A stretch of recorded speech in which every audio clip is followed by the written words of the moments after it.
Scandale autour du contrat chinois, l'Assemblée nationale s'est saisie du dossier afin de corriger les désavantages subis par la République démocratique du Congo dans la conception et la mise en œuvre de plusieurs accords. Dans le développement de votre journal, vous aurez plus de détails.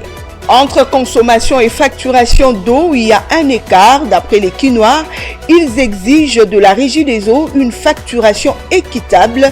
Dans ce journal, un élément compliquant assez suite à la célébration de la Journée mondiale de l'eau qui a lieu le 22 mars de chaque année depuis 1993. Mesdames et messieurs, c'est l'essentiel de votre journal, dont le développement et de bien d'autres dans son corps, bien sûr. Bienvenue à toutes et à tous. J'en ai parlé dans le sommaire de votre journal. Le Parlement congolais s'est saisi du contrat chinois signé entre la République démocratique du Congo et les groupements d'entreprises chinoises. C'est après les révélations faites par l'Inspection générale des finances, IGF. Le président de l'Assemblée nationale, Christophe Mbosso, estime que l'État congolais perd beaucoup d'argent dans certains contrats. Un reportage signé Claude Congo. Lors du contrôle parlementaire, qu'il faut retenir au cours de cette session des contrats signés entre l'État congolais et certains partenaires feront l'objet de contrôles parlementaires, tels que le contrat chinois et tant d'autres. Je voulais que vous reteniez ça, que dans les jours à venir, nous allons nous investir. Parce que cette mauvaise gouvernance prive l'État congolais de recettes indispensables pour le développement du pays. S'agissant de la loi de concession minière, il faut que le code minier soit strictement respecté par les entreprises du secteur. Tant que ce n'est pas respecté, tant que l'État congolais ne trouve pas ce droit, nous sommes dans l'obligation de revoir tous ces contrats qui apparaissent comme des contrats léonins. Et parlons cette fois-ci de la primature où le Premier ministre Jean-Michel Sama Lukonde a procédé en début de semaine au lancement de travaux de construction du nouveau bâtiment du secrétariat général à la primature. Ces bâtiments devant abriter également les archives du gouvernement. Le coût global de ces travaux est estimé à 2 millions de dollars américains. Le détail est de Juvette Mbelo. La construction de ce bâtiment vise à doter le secrétariat général à la primature d'un cadre digne de ce nom conformément aux normes requises pour notamment l'archivage des documents du gouvernement. Les travaux de construction de cet édifice baptisé Bâtiment Jean-Michel Sama Lukonde sont confiés à l'entreprise Asia Construct qui a déjà perçu les 30% du montant global du projet, frais nécessaires au lancement des travaux. Ils dureront 6 mois maximum pour un coût de plus de 2 millions de dollars américains. Cet édifice sera composé d'un rez-de-chaussée avec 11 bureaux, d'un niveau avec 12 bureaux et d'une cave qui gardera les archives du gouvernement. Et cette cave aura en son sein une salle de réception, une salle d'attente, un rayonnage, une salle de classement des archives, une salle de lecture et quelques bureaux. La construction de ces bâtiments était prévue par la primature dans son plan de passation des marchés de l'exercice 2018. Un projet dénommé Transforme du ministère de l'entrepreneuriat de petites et moyennes entreprises en collaboration avec la Banque mondiale veut rendre disponible le fonds en faveur de l'entrepreneuriat de jeunes et principalement celui de femmes. Fulgence Milay en parle dans ses commentaires. Les projets Transform visent l'autonomisation des femmes entrepreneurs, la mise à niveau des petites et moyennes entreprises pour la transformation économique et l'emploi. Soutenus par la Banque mondiale, ces projets veulent fournir un ensemble d'interventions qui renforcent les viviers d'une nouvelle génération d'entrepreneurs, en particulier les femmes, qui améliorent l'accès du financement pour soutenir les opportunités de croissance des PME performantes, y compris celles bénéficiaires des programmes de subventions financés par les opérations en cours de la Banque mondiale et qui appuient les réformes de l'environnement des affaires et les améliorations de l'écosystème entrepreneurial. Les projets Transform constituent la deuxième expérience de mise en œuvre de la stratégie nationale de développement des PME adoptée en 2016 pour transformer l'économie nationale par la diversification des secteurs de production. Comme annoncé, les autorités du secteur affirment avoir reçu la somme de 300 millions de dollars américains de la Banque mondiale pour booster les secteurs productifs des jeunes et femmes entrepreneurs congolais. La mise en œuvre de ces projets est prévue pour un futur très proche. À la suite d'un communiqué officiel signé conjointement par le ministre provincial de l'Intérieur et des Transports, interdisant strictement aux gros engins et camions de circuler pendant la journée dans la capitale congolaise pour remédier à certains embouteillages, quelques automobilistes estiment ce mercredi que cette mesure est salutaire. Jonathan Bakele et Sélé Chamala étaient à leur rencontre. Selon ce communiqué, les gros véhicules ne peuvent circuler dans la ville de Kinshasa que de 21h à 5h du matin. À cela s'ajoute l'interdiction formelle aux conducteurs d'abonner leur véhicule sur la chaussée durant de longues heures sous quelque prétexte que ce soit, sous peine de subir la rigueur de la loi. Quelques conducteurs de la ville approchés se sont exprimés à propos de cette mesure. esalaka te na ba moyi etambolaka te disons na ba moyi idée wana bazui eza bien mais ezala pasi parce que ba mituka o esalaka transport eza ebele ba mituka eza ebele bon nakolo ba l'instant ndini ke banzela nde eza muki banzela nde eza muki yango no mondi ke ba mbouteillage ezala mingi. Notons que ces mesures de l'autorité provinciale interviennent après observation des embouteillages monstres sur les artères de Kinshasa. Elles visent à apporter remède à cette situation. Concernant toujours cette mesure, d'autres conducteurs l'ont par contre jugée contre-productive, estimant que ceux-ci ne sont pas à la base des embouteillages dans la ville-province de Kinshasa. L'embouteillage dans la ville de Kinshasa, c'est vraiment inquiétant. Et ça va agent routier.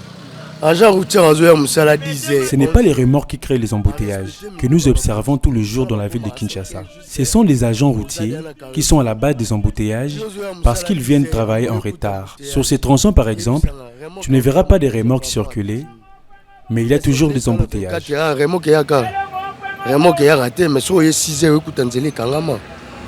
Baza bajala bango baja routier basala musala 6 heures aza wana déjà bani musala ambute azo surveiller Carrefour nyo surtout ezala bajala ngo bazo sa musala bazo sa baotika route polele o atelemi na nzela babengani akei eza vraiment kete tozala mituke belé banzela ezate bapo ba prince ou secondaire ezai ba route secondaire ezate yebisanga ndeti 24 heures soko bani bana 6 heures tu jusqu'à là embouteillage ezala kaka ezanga rati. Il faut pas créer la voie publique mususu d'être na panzanjil. Il faut que l'État congolais crée des routes secondaires pour réduire les embouteillages dans la ville. Par exemple, la population de la Tchangou n'a qu'une seule route pour arriver en ville. Population mingi mi de Makana boulevard fatal sera direction centre-ville. Ataba arrêter bango. Pour pas circuler na moité. Normalement, il faut créer un boulevard Moussoussou. Le 22 mars de chaque année est dédié à la Journée mondiale de l'eau. Les Kinois ont profité de cette occasion pour exiger d'une part la permanence de la desserte en eau potable et d'autre part une facturation juste et équitable de la part de la Régie des eaux. Suivez. Cette journée vise à accélérer le changement pour résoudre la crise de l'eau comme le veut les Nations Unies. En République démocratique du Congo, plus précisément à Kinshasa, dans certains recoins, l'eau potable fournie par la Régie des eaux demeure encore une denrée rare. À titre illustratif, les quartiers Salongo Alemba, la commune de Ngiringiri, le quartier UPN, pour ne citer que ceux-là, sont confrontés à un sérieux problème d'eau. Par contre, dans la commune de Lingwala, l'eau est en permanence, mais les habitats ont de soucis en ce qui concerne la facturation de la régie des eaux. Nous avons un compteur,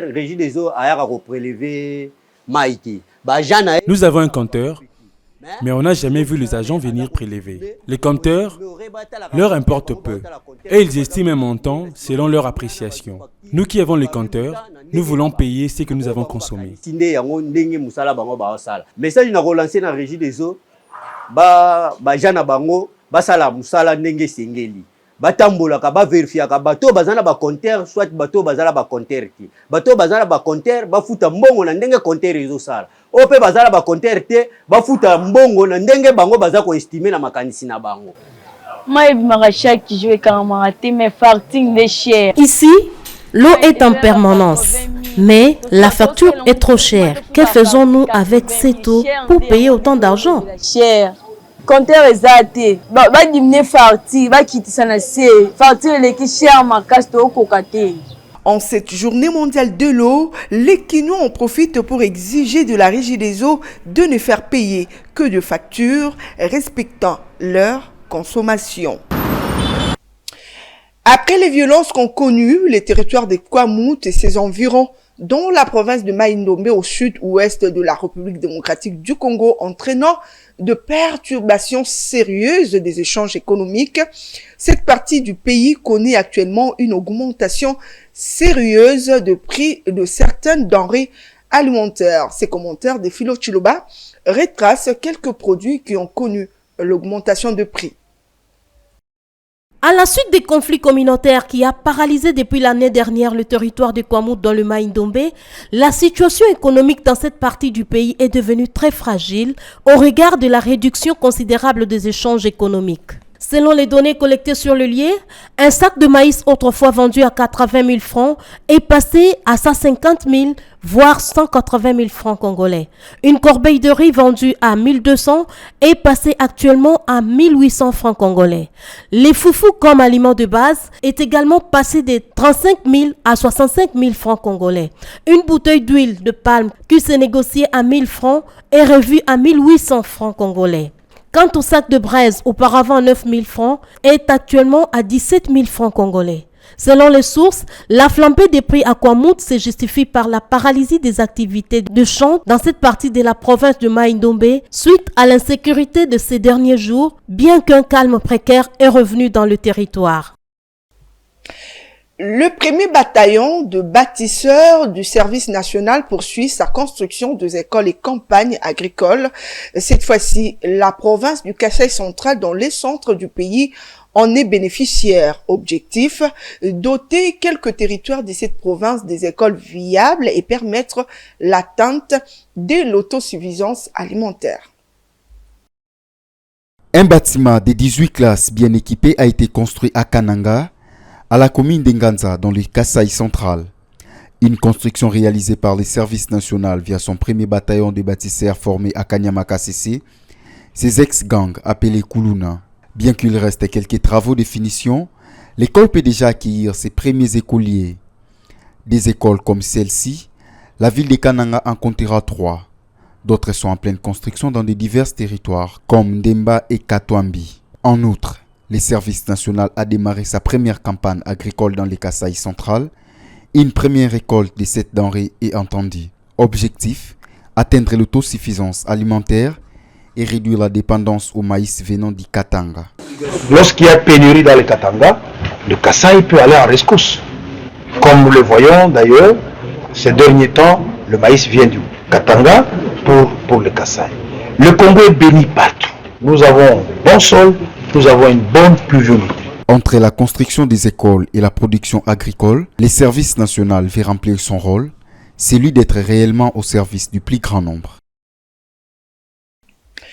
Les quartiers Kindele et Amongafula, cette commune du sud de Kinshasa, fait face à plusieurs têtes d'érosion qui menacent certains sites importants, quelques artères et habitations. Les résidents ont lancé ce mardi un appel aux autorités pour une solution rapide. Fulgence Milay pour le reportage.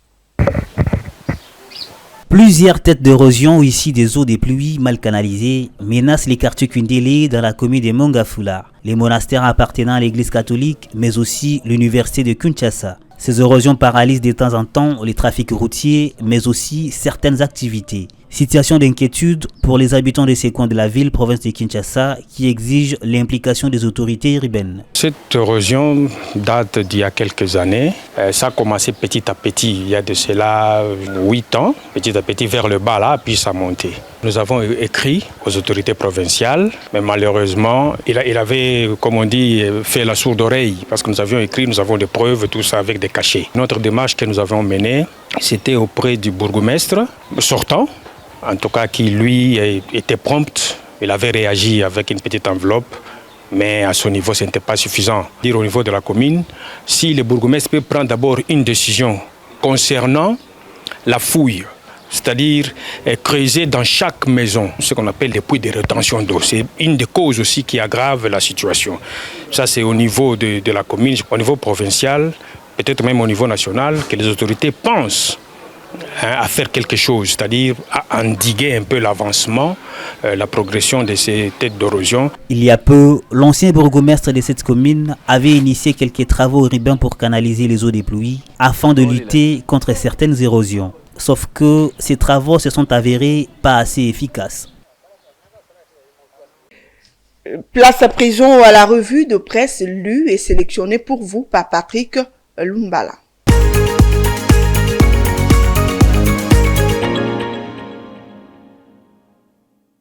Bienvenue à toutes et à tous dans cette revue sur votre télévision.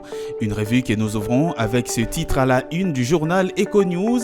La Kabylie se vide, Kabila affaune, sauf qui peut au FCC. Le long silence de Joseph Kabila a plongé le Front commun pour le Congo dans l'incertitude, note le journal. Si certains continuent encore, on ne sait pour combien de temps, à clamer leur loyauté à l'ancien président de la République. Nombreux voient leur avenir politique en noir et réfléchissent déjà pour trouver une nouvelle place au soleil. Autour de l'Union sacrée de la nation du président Félix-Antoine Tshisekedi, le journal note que la première vague des départs est survenue fin 2021 avec l'avènement de l'Union sacrée de la nation. 2 ans après, d'autres ont rejoint la dynamique. Le plus récent est le départ en fanfare d'André Alain Atundu qui a décidé de faire allégeance à Félix-Antoine Tshisekedi. Et il n'est pas le dernier, croit savoir le journal. Mais à qui la faute dans toute cette situation, s'interroge Econews. En interne au FCC, on n'hésite pas à nommer le coupable, Joseph Kabila. Gardant son anonymat, un cadre du FCC a lâché. Savez-vous pourquoi il y a tous ces départs vers l'Union sacrée? C'est justement parce qu'il n'y a aucune lisibilité de notre avenir politique commun dans notre camp. On ne sait pas la suite des événements et le silence continuel de Joseph Kabila inquiète. Le journal rappelle qu'après son départ du pouvoir en janvier 2019, Joseph Kabila se pensait en sécurité, à l'abri d'une brutale inversion des rapports des forces. Il s'est trompé sur toute la ligne, note le journal, au point de se retrouver marginalisé, commandant d'un navire FCC qui prend des lots de toutes parts, obligeant ceux qui y croyaient encore à abandonner l'embarcation, avec un Joseph Kabila de plus en plus aphone. Le temps de la transhumance a sonné au sein du Front commun pour le Congo, conclut le journal. Restons toujours dans les colonnes des Econews qui titre à sa 3e page « Cacophonie dans l'est de la RDC, ni la force de l'EAC, ni les Angolais n'ont un mandat offensif ». Kinshasa se serait-il laissé berner par les belles promesses de l'EAC qui a déployé dans la partie est de la République démocratique du Congo des militaires des pays membres pour contrer l'avancée des terroristes du M23, s'interroge le journal. C'est le moins que l'on puisse dire. À ce jour, tous les engagements convenus entre Kinshasa et l'EAC se sont terminés en eau de boudin, ironise le journal. Et lorsqu'à Kinshasa, on continue à croire que la force régionale de l'EAC peut combattre aux côtés des forces armées de la RDC, c'est la présidente tanzanienne qui a, depuis Pretoria, en Afrique du Sud, remis les pendules à l'heure en ces termes. L'Afrique de l'Est a envoyé des militaires. Ils sont là, ils ont la mission de maintien de la paix. Nous ne sommes pas partis en République démocratique du Congo pour nous battre. Nous allons pour discuter avec les rebelles. Même rhétorique du côté de Luanda qui s'apprête à déployer ses militaires dans l'est de la RDC. Bref, c'est la cacophonie qui s'installe dans l'est de la République démocratique du Congo où on ne sait plus définir les rôles. Que reste-t-il encore à dire, s'interroge le journal. Sinon, appelez Kinshasa à se réveiller au plus vite d'ailleurs pour ne plus laisser continuer une diplomatie sans issue, conclut le journal. Terminons cette revue avec ce titre des Congo Nouveau. Assemblée nationale, pas des lois Tchani dans l'agenda de la session de mars. Il n'y aura pas des lois Tchani au menu de la session de mars à l'Assemblée nationale. Ainsi en ont décidé les députés nationaux lors de la plénière de ce mardi, une plénière consacrée à l'examen et adoption du calendrier de la session parlementaire de mars 2023. Nous n'allons pas brûler ce pays, a commenté Christophe Mbosso, président de l'Assemblée nationale, faisant référence à tous les enjeux politiques du pays. Des enjeux, note le journal, que Mbosso, depuis son perchoir, affirme connaître. Nous connaissons tous les aspects de cette proposition de loi et nous devons agir en conséquence. Les députés nationaux ne sont pas des petits-enfants. Nous tous, nous connaissons l'histoire de ce pays, a-t-il déclaré. Le journal rappelle que la loi Tchani est revenue au devant de la scène quand, au lendemain de l'ouverture de la session de mars, son auteur a été reçu par le président de l'Assemblée nationale, accompagné du député national Nsingi Pouloulou, parrain de cette proposition de loi à l'Assemblée nationale, conclut le journal. Fin de cette revue sur votre télévision. Merci à toutes et à tous de l'avoir suivi.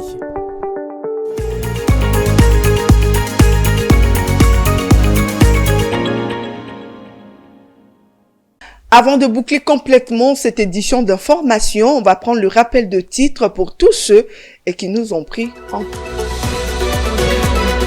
Scandale autour du contrat chinois, l'Assemblée nationale s'est saisie du dossier afin de corriger le désavantage subi par la République démocratique du Congo dans la conception et la mise en œuvre de plusieurs accords. Dans le développement de votre journal, vous avez eu des détails. Entre consommation et facturation d'eau, il y a un écart. D'après les Quinois, ils exigent de la Régie des eaux une facturation équitable. Dans ce journal, vous avez eu un élément complet suite à la célébration de la Journée mondiale de l'eau qui a eu lieu le 22 mars de chaque année depuis 1993. Mesdames et messieurs, voilà, c'est ce qui a constitué la vitrine de votre journal. C'en est fini pour aujourd'hui, mesdames et messieurs. Merci à vous de nous avoir suivis, mais surtout, tout le plaisir a été pour moi de vous présenter ce journal.